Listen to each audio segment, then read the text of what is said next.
Hi, I'm Gail Sokol, and on today's show, we still have our hands in that cookie jar. This is our series, our 6-part series, part 3. Welcome to Baking Radio. Learn the art and science of baking with author, educator, and award-winning chef, Gail Sokol.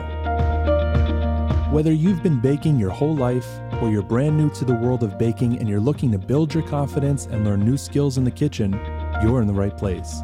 This is Baking Radio.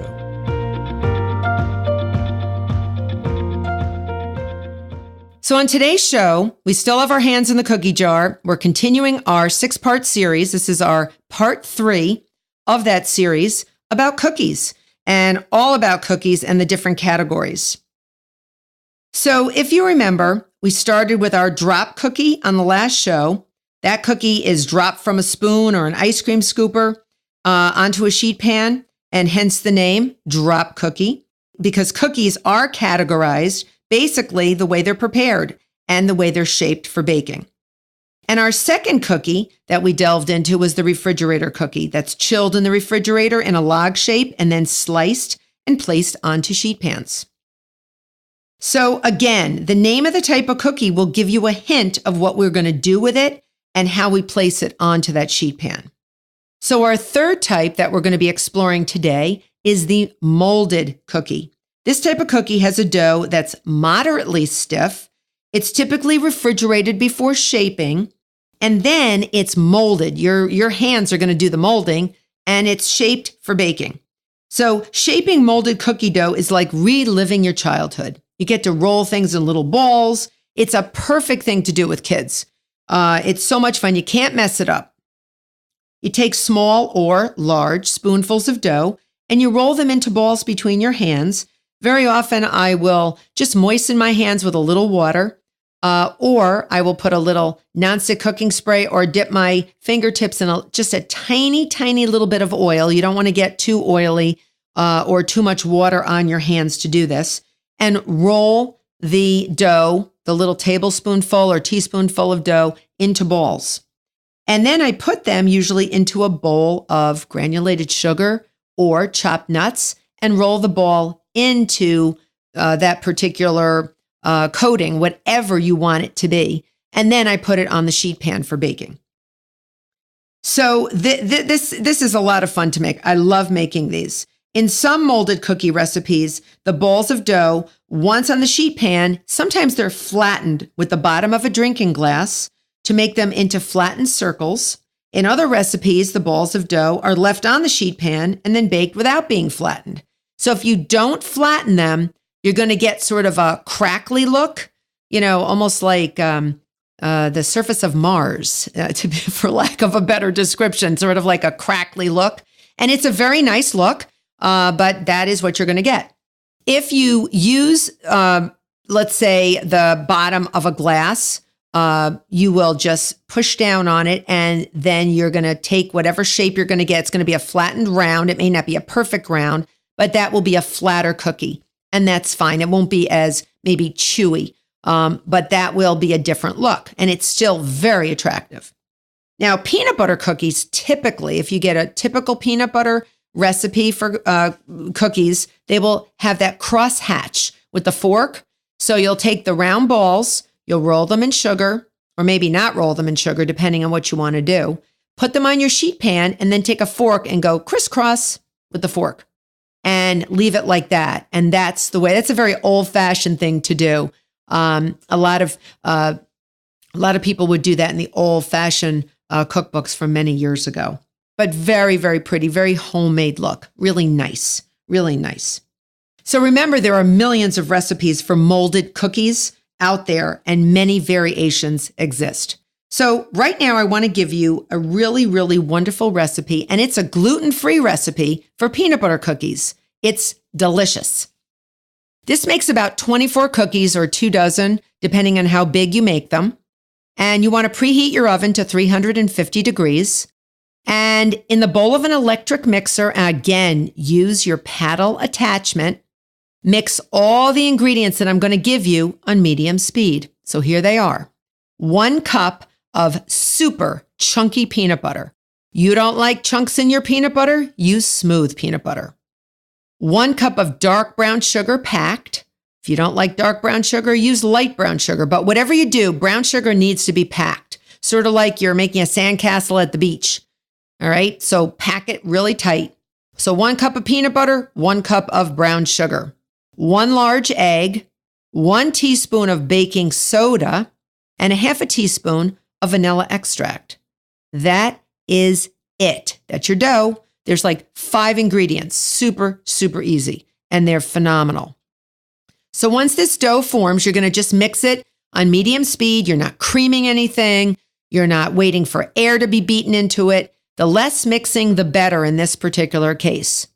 You're going to take the dough out of the bowl and chill the bowl of dough for 30 minutes. You can either leave it in, if you just take your paddle out, you can just cover it with plastic wrap and throw it into your refrigerator. But sometimes electric mixers are really big, so I'll just put it into a smaller, like a cereal bowl or something, and just chill it for 30 minutes or so. And then using your moistened hands, remember, not too much wetness on your hands because you don't want to add moisture to your dough. You're just using it so it doesn't stick. The dough doesn't stick to your hands. You're going to measure about a tablespoon of dough for each cookie. Make sure they're consistent. They'll look a lot better. And then you're going to roll them into balls. These are not rolled into granulated sugar at all, but if you want to, you can take about 1/2 cup of granulated sugar, put it into another bowl, and then throw your little balls in and just roll them around in the sugar if you wish. You don't have to.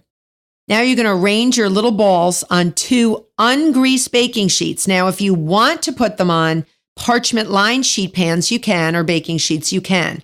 But here, there's enough butter, or fat, I should say, in the peanut butter, because the peanut butter is your fat as well as your flavoring.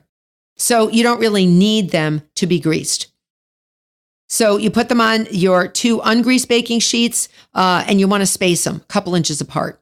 And then you're going to bake them for about 12 minutes. They're going to get slightly puffed up from that baking soda and brown, and then take them right out. Don't over bake these because they're wonderful and you don't want to burn them, especially since there's no parchment paper on the bottom to sort of protect them. All right, so there's your fabulous molded cookie recipe from me. The next type of cookie we want to go into is the bar cookie. This is our 3rd type of cookie. This is the bar cookie, and I feel like we are raising the bar with these cookies because the dough is usually pretty stiff. It's typically formed into a long, flattened bar. So you make a log and then you flatten it basically on a sheet pan. Once baked, the long bar, after a few minutes of cooling, I lift it up very carefully, place it so it's a long, sort of the length of your sheet pan.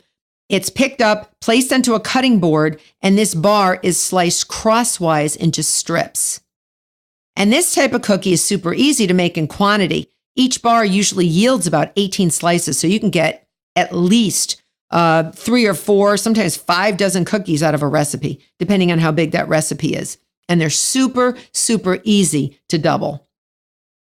So the cookies then, once they're cut crosswise, the slices are placed back onto the same sheet pan. You don't have to get a new sheet pan, and they're baked again. And this is to dry them out on both sides so they yield a crisp cookie. So think of a biscotti, that Italian cookie, and biscotti in Italian is known as twice baked. So you bake it once in that bar shape, and then you bake it again in slices. 2 times baking, twice baked. Now, I'm going to give you a tip, and I want you to pay attention to this. This will save you many minutes if you're a biscotti lover like I am. So to save time, I discovered, I was putting biscotti on their sides, baking them for 7 or 8 minutes on each side, and then taking them out of the oven and flipping them over. And it takes time if you're making a lot of cookies, and this does make a lot of cookies. So I don't like doing that anymore. I want to bake them twice, just once. Do you know what I mean? I want to bake them as the bar, and then when I put them back in again, I just want them to be baked. I don't want them to have to be flipped over. So the second baking, I stand them up. I actually stand them up. I don't put them on their sides. This way, no flipping.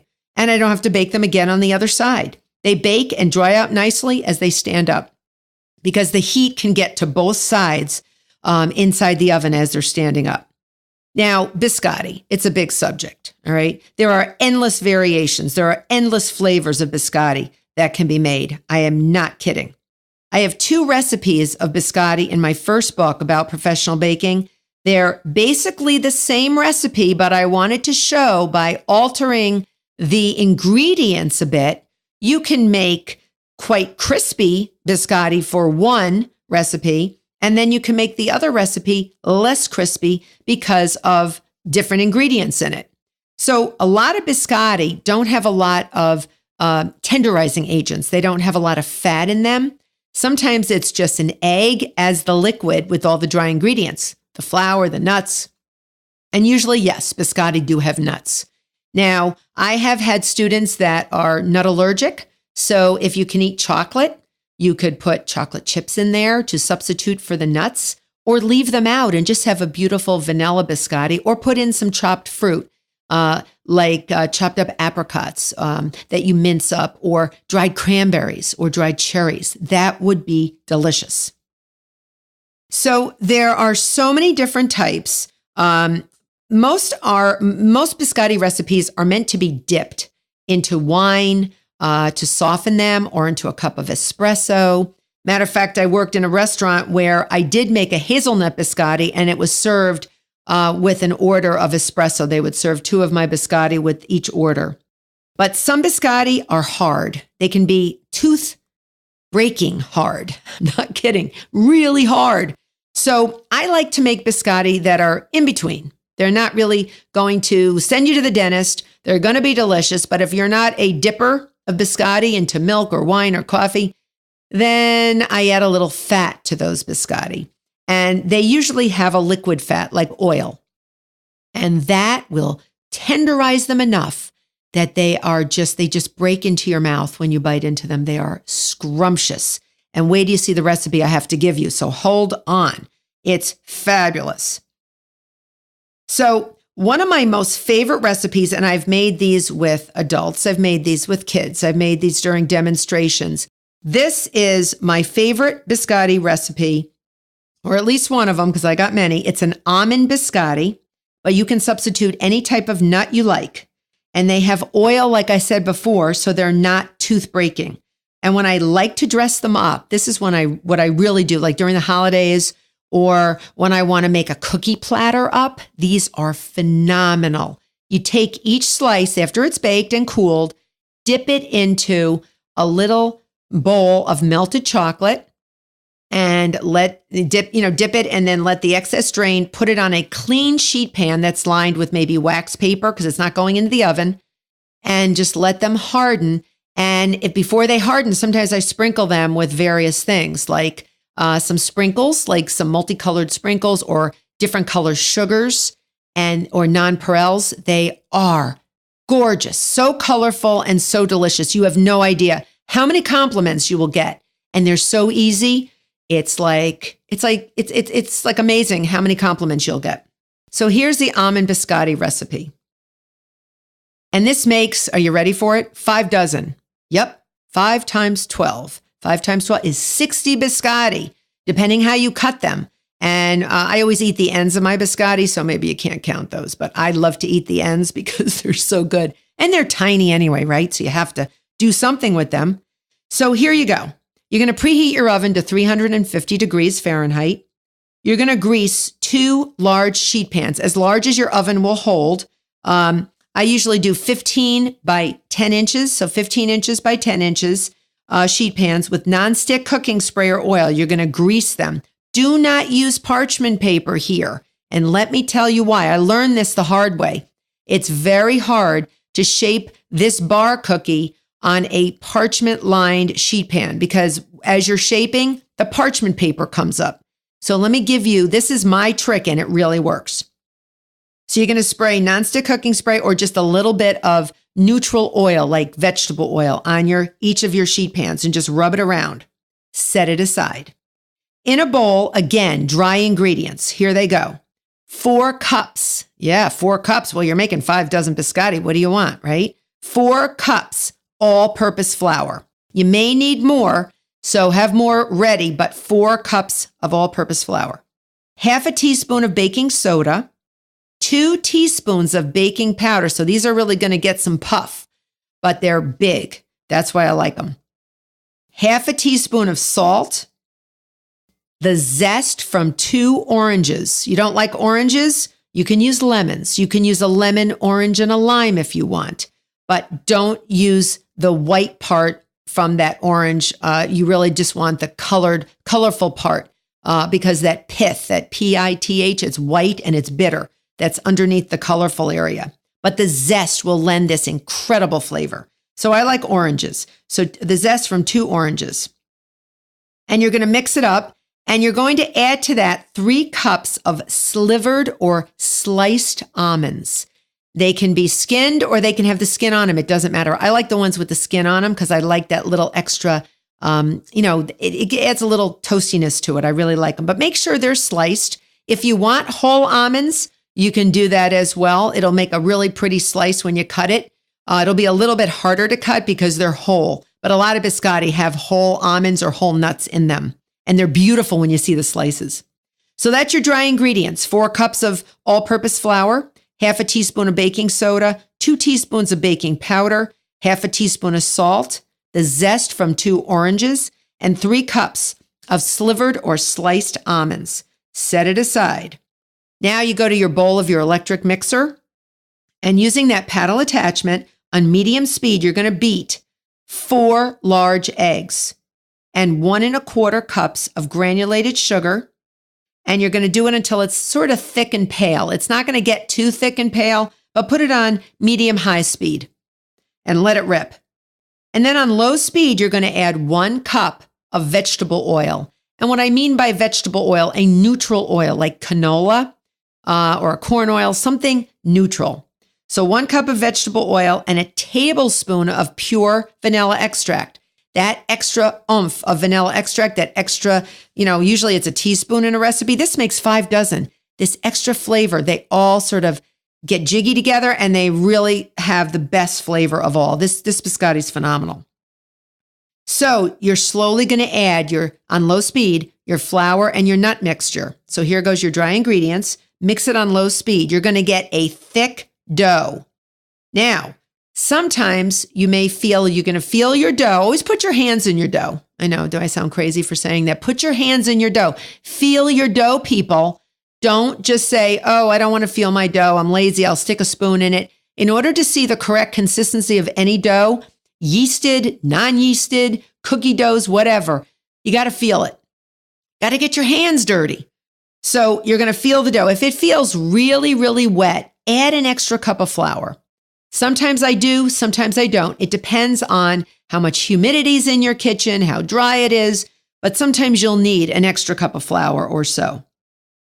So if it is sticky, you can add up to 1 cup, all right? Now, once it's mixed in, you're going to take your dough out, divide it in half, and it will be a little sticky, so you know what you do? Moisten your hands or grease them with a little nonstick cooking spray, and it works wonders. You're going to take the dough that you've divided in half, each half you're going to put into 2 long cylinders, all right? 2 long cylinders.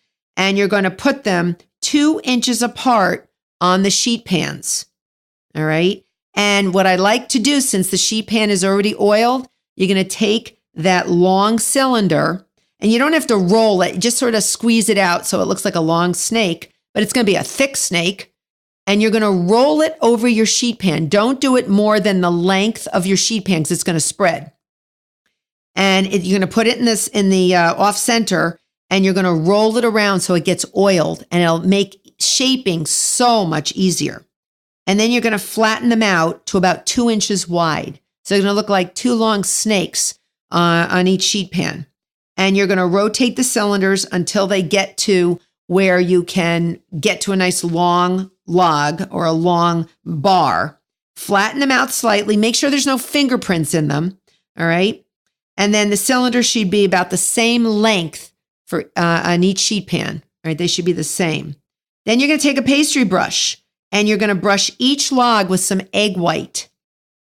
So just take 1 egg white, beat it with a fork. If it's a whole egg and you don't want to separate the eggs, you're a little lazy, I won't judge you. It's okay. Just take a little bit of that. That's fine. And just using a pastry brush, just egg wash each log and then sprinkle it with granulated sugar.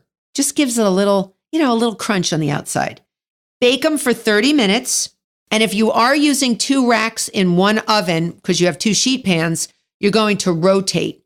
So you're going to rotate one sheet pan if it's in the middle and one's on the top or one's on the bottom. You're going to rotate them halfway through baking. And then you're going to also rotate them 180 degrees. So that literally flip your sheet pans around. Bake them for 30 minutes. So after 15 minutes, I would open up my oven, rotate, put them back in. You want to make sure they're firm, they're nicely browned, and then you want to allow them to cool for about 5 to 10 minutes. At this point, this is where the fun begins. So you're going to get a cutting board of some sort or a work surface that you can cut on, have it ready, and you're going to, with an offset spatula, gently sort of go underneath each log, pick it up gently, and bring it to your cutting board. And then with a serrated knife, you're going to very gently saw through about 1/4 inch or 1/2 inch thick slices. Some people make their biscotti very thin. I don't like those. Those are wussy biscotti. I like thick biscotti. And you want to get your teeth into them. So maybe 1/2 inch thick, slice all the way through, and even do the ends. And of course, you'll eat the ends because you have to taste them, right? That's quality control. And then you're going to take these biscotti slices, put them back on the same sheet pan, standing upright. All right. Remember, we don't want to have to bake them again and flip them over. Bake them standing up for another maybe 10 minutes or so. And remember, the biscotti will firm up and get crisp as they cool. So don't think they have to be hard as a rock when they come out of the oven. They will not be. And then you're going to allow them to cool completely. And if you're not going to eat them all at once, you know what? You can freeze them. You can freeze any of these cookies.